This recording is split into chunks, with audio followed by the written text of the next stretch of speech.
Local law enforcement, they can often run into roadblocks while investigating a case. With the challenges of examining evidence and tracking down witnesses, the Ohio Attorney General's office is launching a new cold case unit to help with unsolved murders, rapes, and sexual assaults.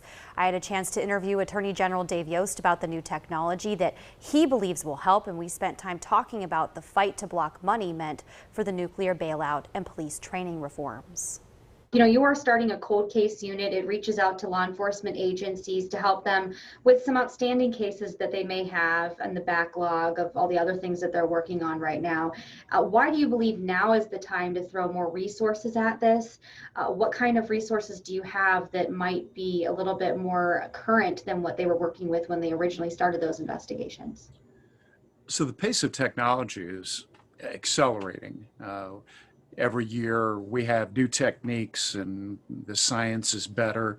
And so even a case that was 3 or 5 years old, much less a case that's 20 years old, there may be new tools available. But even more importantly, our cold case unit's multidisciplinary. And what I mean by that is we not only have the forensic scientists and the investigators, but we also have the analytics, people that can crunch data and look in cyberspace for clues, and frankly, intelligence and other capabilities that may not exist in every police department. The resources sometimes just aren't there to have those extra refinements. We can put all those together to work together with local law enforcement and try to move these cases along, because I got to tell you, I don't like the term cold case very much. I don't think any case is ever cold. Sometimes we run out of things to do, but we need to keep coming back to unsolved cases and asking ourselves, what can we do now that we couldn't do a year or 5 years ago? What about some of this new technology that you're referring to? Is it DNA testing? Is it a certain device? What are some of the new things that you can tell us about that we have available to us in Ohio? So one of the really cool things is called YSTR. It's a subset of DNA, and it stems off this scientific fact. Every male human being has the same DNA as all the other males in that person's family. The only thing that changes is occasional mutations. So in the Valley, we just solved a murder, a cold case of a woman who had been we'd have been unable to find the perpetrator, but we did have DNA. Using the YSTR, we were able to find another person, another male in the family of a man named Simon Legg. Once we built out the family tree, then it was just a matter of good old-fashioned shoe leather, finding out where people were, and we found out that he had been a truck driver here in Ohio at the time that our victim had been killed. And now that case is being prosecuted. Let's move on to blocking payments to First Energy. Recently, you filed a civil lawsuit seeking to block the owner of the 2 nuclear power plants here in Ohio. I wonder, do you think that it's something where you need to step in and help? Because you say that you don't want them to receive this $1.3 billion in taxpayer dollars. It was approved by House Bill 6 underneath that legislation. You want lawmakers to, put them on the spot, make them testify why they actually need this money. Do you feel like you're alone in this fight? Oh, no, there's a lot of folks, including in the legislature, that are doing great work trying to figure out, the path forward. Look, the House Bill 6 legislation does lots of things other than the nuclear bailout. And people might think some of them are good or some of them are bad, but it set a lot of energy policy, and to just do a quick repeal of the entire bill really risks having some unintended consequences in the energy marketplace. So I commend the legislature for doing this carefully.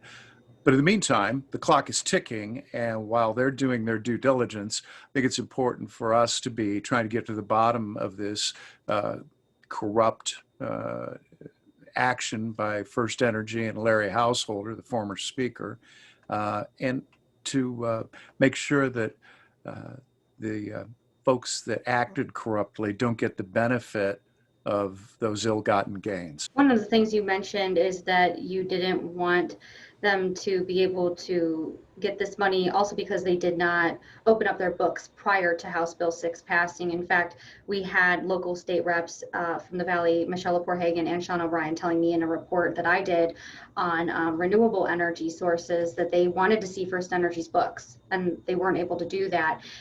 Are you hopeful that if you get them to testify, you can end that maybe possible precedent being set where a bill can go through without a company saying, hey, we need financial help, and here is why. We have physical proof of this? Well, the lack of proof really isn't part of the lawsuit, but the lawsuit will look at those issues.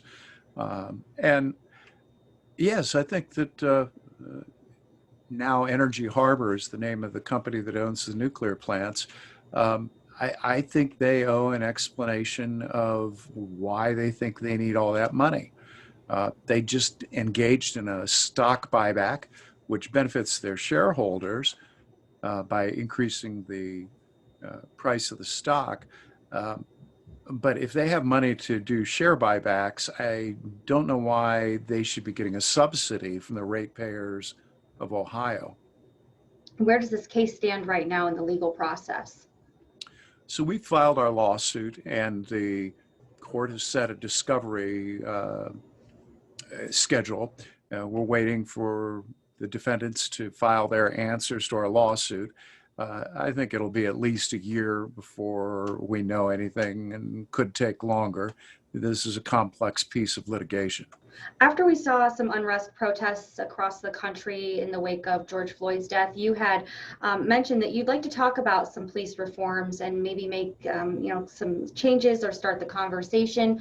What type of efforts are you pushing for? I hear you possible legislation in the works.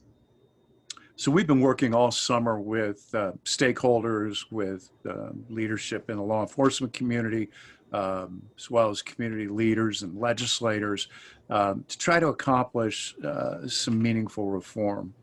I think the two things that we most need to do are, first of all, annualized training that goes on every year. I'll explain that in a moment.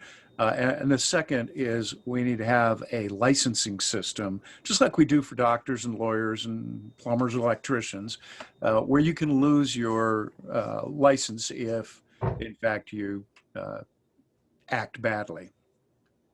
Interesting. And have you gotten any feedback from local police departments, what they think about it? You know, every cop knows that their worst enemy is a bad cop. It makes them less safe on the street, tougher to do their job, and hurts their level of trust with the community. So law enforcement as a whole has been very, very supportive of both these proposals. Cops want to do training, and unfortunately, the state hasn't been very good about supplying the funds to do that. And under the law, we can't require training if we don't pay for it. Now, that being said, I would like to see something like they do in Kentucky, just to our south. They have a surcharge on insurance policies that generate $60-some million a year for police training. Really appreciate your time today. Thank you so much, Attorney General Dave Yost, for joining us here on the Weekend Morning Show. Thank you. It's good to be with you.